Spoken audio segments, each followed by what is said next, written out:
भूमिगत नागमणि और नेवला। सुरेश एक लकड़हारा था। वो रोज की तरह आज भी लकड़ियां तोड़ने जंगल गया था। लकड़ियां तोड़कर वो थोड़ा आराम करने के लिए एक पेड़ के नीचे सोता है, पर कुछ ही देर में उसे किसी की आवाज आती है। उस आवाज से वो जाग जाता है और कहता है, अरे ये कैसी आवाज आ रही है? लगता है कोई नाग की आवाज है। शायद वो किसी मुसीबत में है। चलो एक बार जाकर देखता हूँ। सुरेश आवाज की तरफ निकलता है तो वो देखता है कि नेवला और नाग की लड़ाई चल रही थी। लड़ाई में नाग काफी घायल हो चुका था। नेवला किसी भी वक्त नाग को जान से मारने ही वाला था कि सुरेश एक बड़ी सी लकड़ी लेकर सांप को नेवले से बचाता है। छोड़ो उसे, नहीं तो मैं लकड़ी से तुम्हें ही मार डालूंगा। नेवले, छोड़ो उस नाग को। सुरेश के हाथ में लकड़ी देखकर नेवला डर जाता है और वहां से भाग जाता है। इस तरह से नाग की जान बच जाती है। तब नाग सुरेश से कहने लगता है, तुम जो कोई भी हो, आज तुम्हारी वजह से मेरी जान बच गई है, नहीं तो ये नेवला बाकी सांपों के जैसे मुझे भी मार डालता। तुम्हारा बहुत बहुत धन्यवाद दोस्त। मेरा नाम सुरेश है और मैं एक लकड़हारा हूँ। आप तो बहुत ही शक्तिशाली नाग दिख रहे हो, फिर भी इस मामूली नेवले से तुम कैसे घायल हुए? सुरेश, दरअसल मैं एक इच्छाधारी नाग हूँ। मेरा नागलोक जमीन के अंदर है, पर आज अमावस्या होने की वजह से मेरी शक्तियाँ काम नहीं करती। बस इसी बात का फायदा ये नेवला उठा रहा था। उसने मेरे नागलोक के कई सारे नागों को मार डाला है। अरे बाप रे, ये नेवला तो बहुत ही खतरनाक है। चलो मैं तुम्हें तुम्हारे नागलोक ले चलता हूँ। ऐसा कहकर नाग नागमणि से धन निकालकर कुछ धन सुरेश को दे देता है, जिस वजह से सुरेश बहुत खुश हो जाता है और धन लेकर वो वापस घर आ जाता है। घर आकर अपनी बीवी गीता को वो सारी बात बताता है, लेकिन ये सारी बात सुरेश की भाभी भी सुन लेती है और वो भागते हुए जाकर अपने पति किशोर से कहती है, अजी सुनिए, मैंने अभी अभी अपने कानों से सुना है और आंखों से देखा है कि तुम्हारे भाई के पास बहुत सारा धन ही धन है।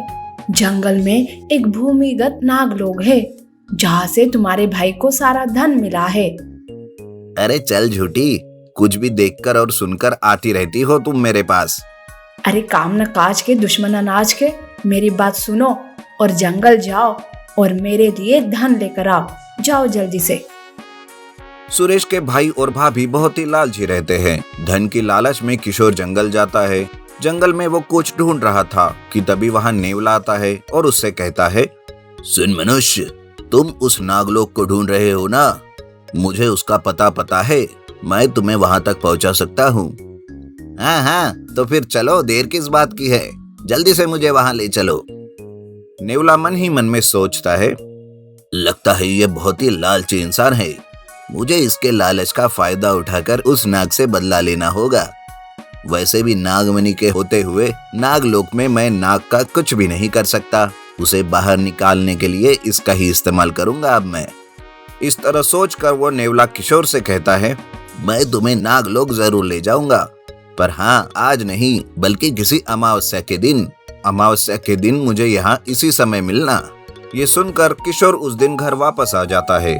उस दिन से किशोर अमावस्या के दिन तक इंतजार करता है और फिर से अमावस्या के दिन उसी जगह पर नेवले से मिलता है। नेवला किशोर को नागलोक तक ले जाता है और किशोर से कहता है, देखो किशोर, उस अंडरग्राउंड में वो नागलोक है जहाँ एक नागमणि भी है। उस नागमणि से तुम्हें ढेर सारा धन मिलेगा। और हाँ, ये बड़ी सी लकड़ी ले जाओ। अगर बीच में कोई भी नाग मिले तो उसे मार डालना। आज के दिन वहाँ तुम्हारा कोई भी कुछ नहीं बिगाड़ेगा।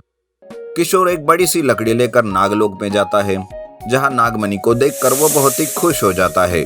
किशोर उस नागमणि को उठाने ही वाला होता है कि नाग उसे रोक लेता है। किशोर उस नाग को लकड़ी से मारने ही वाला होता है कि तभी अचानक सुरेश वहां आ जाता है। सुरेश किशोर को नेवले की सारी बात बताता है। तब नाग कहता है, अच्छा, तो इस किशोर को उस नेवले ने मुझे मारने यहाँ भेजा है। आज तो मैं उसे जान से ही मार डालूंगा।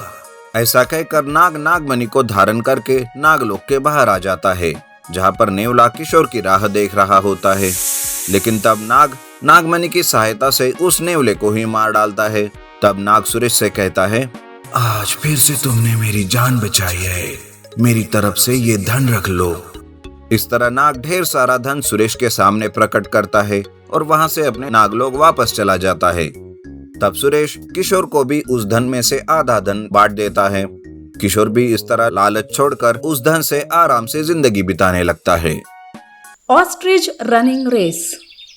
एक जंगल में एक घमंडी ऑस्ट्रिच रहता था। वो सभी जानवरों में से खुद को बहुत ही ग्रेट समझता था।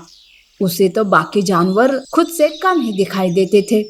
एक बार वो धीरे धीरे जाते हुए कछुए को देखता है और कहता है, ओ कछुए, तुम कैसे धीरे धीरे चलते हो?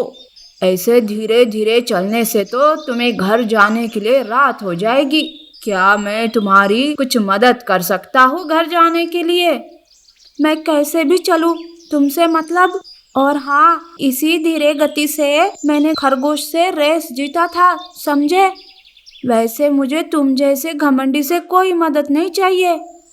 अच्छा, सच कहा तो बुरा लगा। मेरे जैसी तेजी किसी और में जो नहीं है। मेरे ऊंचे ऊंचे पैर जो है, मुझे देखकर तुम्हें जलन हो रही है ना? बोलो बोलो। ऑस्ट्रिच कछुए को तंग करता है, उस पर हंसकर उसका मजाक उड़ाता है। बेचारा कछुआ नाराज होकर वहां से धीरे धीरे चलने लगता है।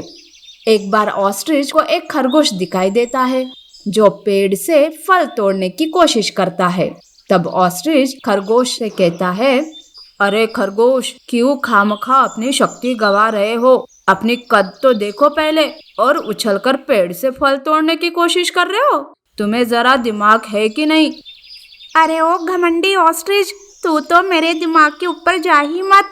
अगर मैंने अपना दिमाग दिखाया ना तो तुम्हारी खैर नहीं। मदद तो किसी की करते नहीं, बस ताने देते रहते हो। घमंडी कहीं के। अच्छा, तो तुम्हें भी गुस्सा आता है? और भला मैं तुम्हारी मदद क्यों करूं? मेरे जैसी ऊंची गर्दन होती तो शायद तुम भी फल तक पहुंच जाते। मैं तो चला, तुम करो उछल कूद। इस तरह से ऑस्ट्रिच हमेशा किसी न किसी को उनकी खामी दिखाकर उन पर हंसता, उनका मजाक उड़ाता। जंगल में सब ऑस्ट्रिच के इस घमंडी बर्ताव से परेशान हो चुके थे। उसी जंगल में एक हिरन भी रहता था। वो सोचता है, ये ऑस्ट्रिच तो दिन ब दिन घमंड में फुदक रहा है, अब तो इसका घमंड उतारना ही होगा। हिरन ऐसा सोच ही रहा था कि वहाँ ऑस्ट्रिच आता है। हिरन को डराने के लिए वो कहता है, अरे भागो भागो, बाघ आया बाघ आया। ये सुनते ही हिरन भी डर जाता है। उसे डरा हुआ देखकर ऑस्ट्रिच हंसने लगता है। अरे हिरन, कोई बाघ नहीं आया है, मैं तो तुम्हें डरा रहा था। तुम भी ना, ये क्या मजाक है? ये कोई मजाक नहीं, ये तो सच्चाई है कि तुम बाघ से डरते हो। मुझे देखो, मैं ना शेर से डरता हूँ और ना ही बाघ से। मेरे पैर का एक किक मिल गया ना तो सब मुझसे ही डरते हैं, समझे? हाँ हाँ पता है, पर ऑस्ट्रिच, यूं अपने आप पर घमंड करना अच्छा नहीं होता। हमें किसी को कम नहीं समझना चाहिए।